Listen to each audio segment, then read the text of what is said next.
Return what isn't yours, Venus, my stepmother Judith screamed, her voice echoing through the grand ballroom. You stole my daughter's birthright. The crystal chandelier lights seemed to dim as every face in the room turned to stare at me. My heart pounded in my chest as I stood frozen, champagne glass nearly slipping from my fingers. My name is Venus Carter, and I'm a 31-year-old pianist who never expected to be running my father's manufacturing company. Just 1 hour earlier, I had walked into the Westbrook Hotel ballroom for Judith's 55th birthday gala, genuinely hoping to mend fences. It had been a year since my father's passing, and the tension between us was suffocating. When her invitation arrived last week, I thought perhaps she was finally ready to move forward. I couldn't have been more wrong. This wasn't an olive branch, it was an ambush. That company belonged in Pamela's hands, Judith continued, stalking toward me as whispers rippled through the crowd. Your father built that business for his children, and you manipulated him when he was sick. I scanned the room desperately, looking for a friendly face among the sea of Houston's business elite.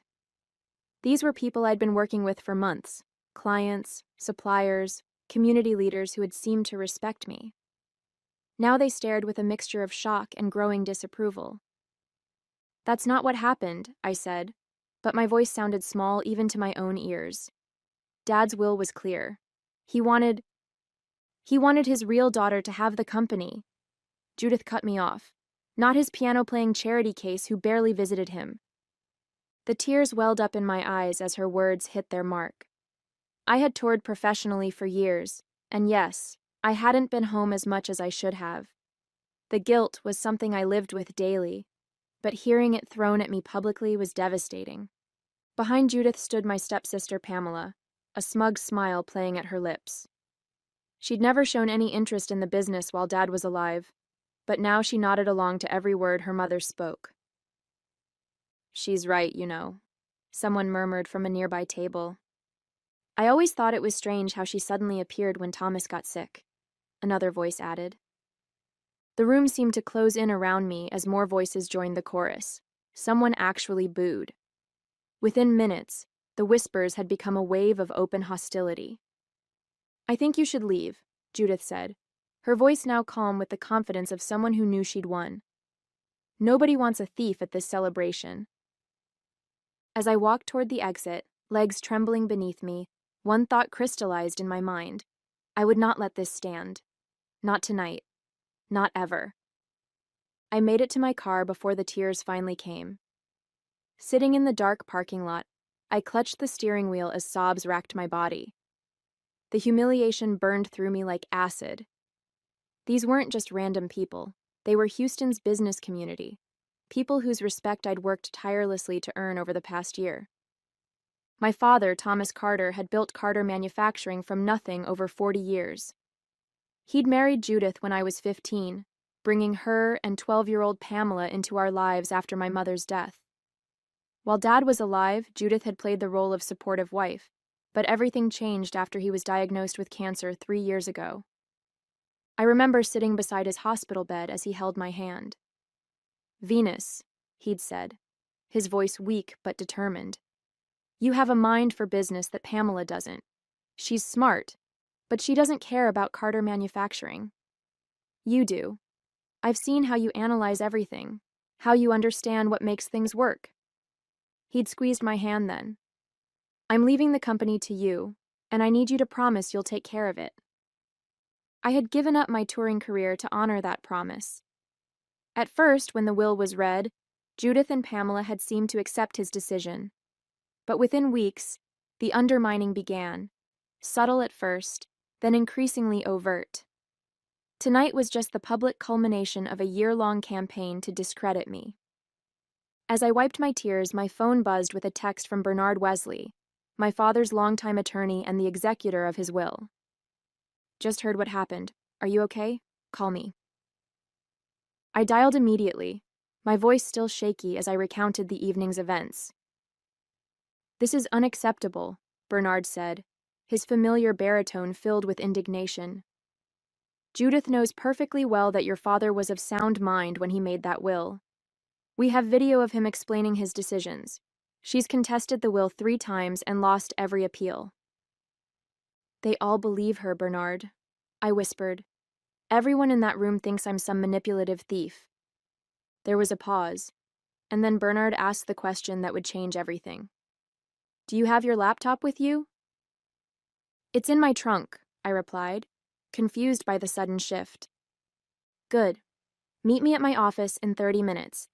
If Judith wants to make this public, then let's give the public the full story. Every document, every court filing, every piece of evidence your father left to protect you from exactly this scenario." For the first time since fleeing the ballroom, I felt something beyond humiliation, a spark of determination igniting in my chest. "I'll be there in 20, I said, starting the engine. Bernard's office was still lit when I pulled into the parking lot of the glass and steel building downtown. He buzzed me in immediately, and I found him surrounded by stacks of binders and files. "I've been organizing these since your father passed," he explained, gesturing to the neatly labeled documents. "Thomas knew Judith might try something like this. He was strategic that way, always thinking several moves ahead." As Bernard pulled files, I paced the office, anger gradually replacing my earlier shame. "I don't understand why she'd do this publicly. She's already contested the will and lost. What does she hope to gain?" Bernard looked up, his gray eyes serious. "Control. Judith has always been about appearances and social standing. If she can't get the company legally, she'll try to make your position untenable by turning the business community against you." "She's succeeding," I muttered, remembering the hostile stares. "Not for long," Bernard replied, sorting documents into new piles. "Your father documented everything. The multiple times Pamela stated she had no interest in the business. The management courses he encouraged you to take remotely while you were touring. The weekend strategy sessions you two had whenever you were home." He handed me a USB drive. "This contains video testimony from your father explaining his decision. He recorded it 3 months before he passed, specifically to prevent Judith from challenging his competency." I clutched the drive, remembering that day. Dad had been so weak, but his mind remained razor-sharp. While I'd known about this recording, I hadn't had the heart to watch it since his death. "There's more," Bernard continued. "Financial records showing how you've grown the company by 22% since taking over. Employee testimonials about how you prevented layoffs when the Anderson contract fell through. The board meeting minutes where you proposed giving Pamela a director position, which she declined because it involved too much boring paperwork." A plan began forming in my mind. "Bernard, is that color printer of yours still lightning fast?" He smiled, understanding dawning on his face. "Indeed it is, and I have plenty of binders." For the next hour, we worked side by side, organizing irrefutable documentation that told the true story of Carter Manufacturing's succession. Bernard printed copies of court decisions, financial statements, and employee letters. I organized them into presentation binders, one for each table at the gala. As we worked, Bernard made calls to 3 of his associates who agreed to meet us at the hotel.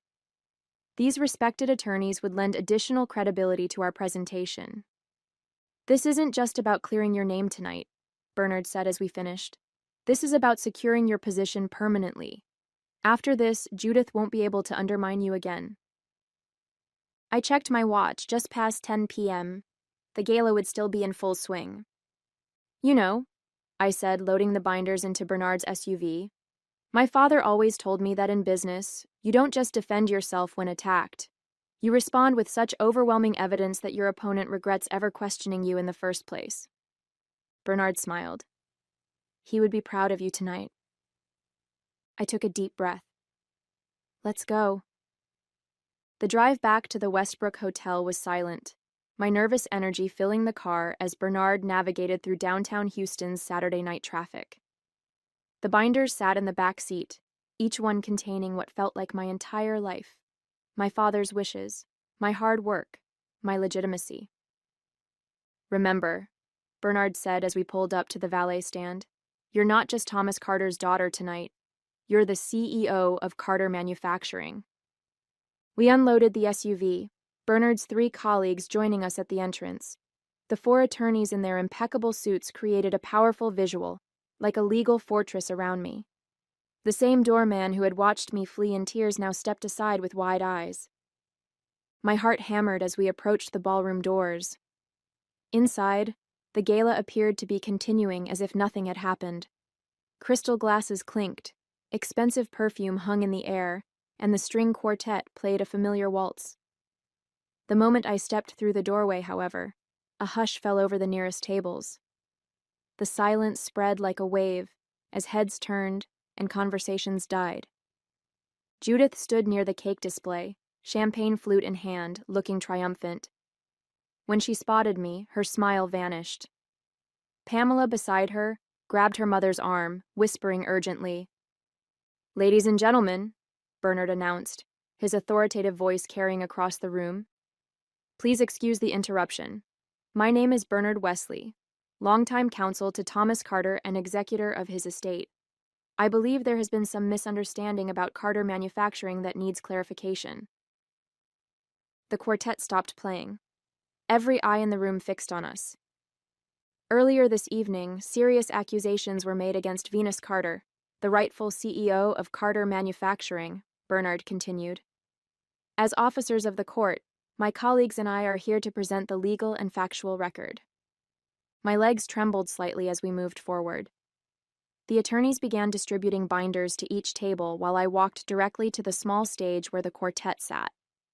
One of the musicians handed me the microphone.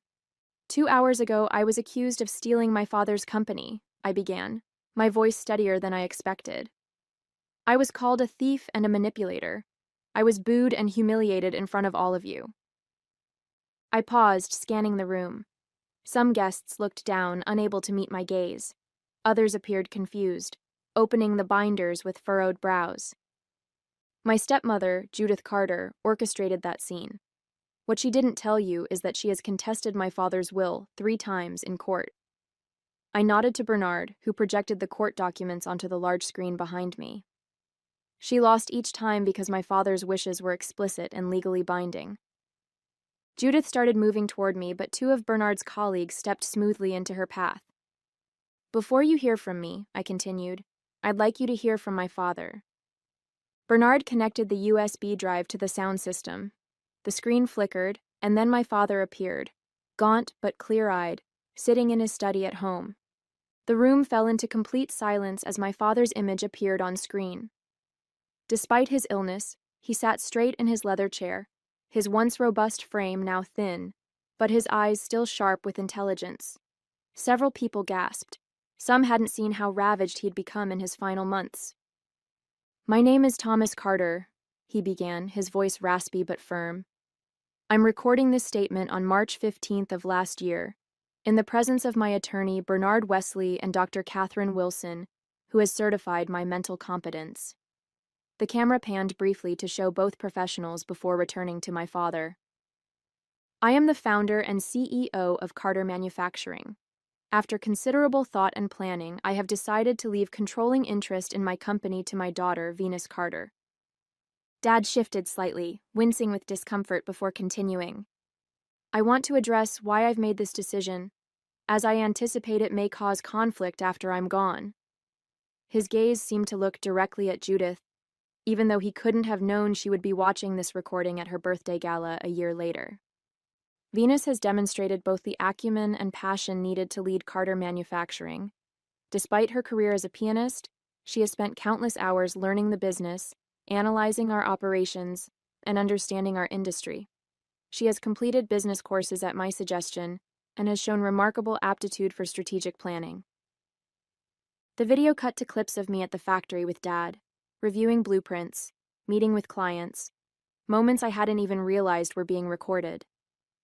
My stepdaughter Pamela has been offered various opportunities to involve herself in the company over the years, but has consistently declined. When directly asked, she has stated, and I quote, "I have no interest in spending my life making boring industrial parts." The video then showed Pamela at a family dinner, rolling her eyes and saying those exact words, followed by her declining a management training position during a recorded meeting in Dad's office. "I love both my daughters," Dad continued. but a business must be led by someone who loves it. Venus has that love.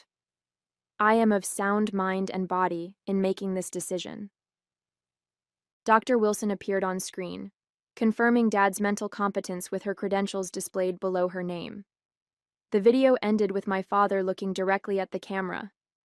I trust Venus to protect my legacy and the livelihoods of everyone at Carter Manufacturing. As the screen went dark, I looked around the room.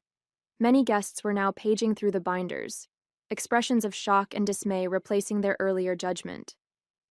Since taking over, I said into the microphone, Carter Manufacturing has increased revenue by 22%. We've expanded into 2 new markets, added 17 jobs, and avoided any layoffs despite losing the Anderson contract. I nodded toward Bernard, who displayed the financial charts on screen. On page 12 of your binders, you'll find letters from our employees, many of whom have worked for my father for decades, expressing their support for my leadership. I took a deep breath before continuing. Page 15 contains the formal job offer extended to Pamela 3 months ago, a director position with significant authority but less day-to-day operational responsibility. She declined via email, stating she had better things to do than waste time in a factory. I could see Pamela's face reddening as several guests turned to look at her. The final section, I said, my voice growing stronger, contains the court decisions rejecting Judith's challenges to my father's will. 3 different judges found no evidence of manipulation or undue influence. The medical reports confirmed Dad was fully competent when making his decision. I stepped forward, placing the microphone down for a moment, as I looked directly at Judith, who stood frozen near the cake display. You asked me to return what isn't mine, I said, loud enough for everyone to hear. But as these documents prove beyond any doubt, Carter Manufacturing is exactly where my father wanted it to be, in my hands. I picked up the microphone again, turning back to address the entire room. I understand many of you were misled tonight. You heard one side of a complicated story and reacted based on incomplete information. I paused, letting my gaze sweep across the ballroom. I don't blame you for that. What I do ask is that you take the time to review the evidence in front of you before making further judgments. The atmosphere in the room had transformed. The hostility was gone, replaced by discomfort and embarrassment. Gregory Thompson, the CEO of our largest client, stood up from his table. Venus, I owe you an apology, he said, his voice carrying across the room. I should have known better than to accept such serious accusations without question. His public acknowledgement seemed to break a dam. Other guests began flipping more intently through the binders, murmuring among themselves. Someone at a back table started slowly applauding, and others gradually joined in. Judith finally broke through the attorney's blockade, storming toward me with Pamela trailing behind her. How dare you?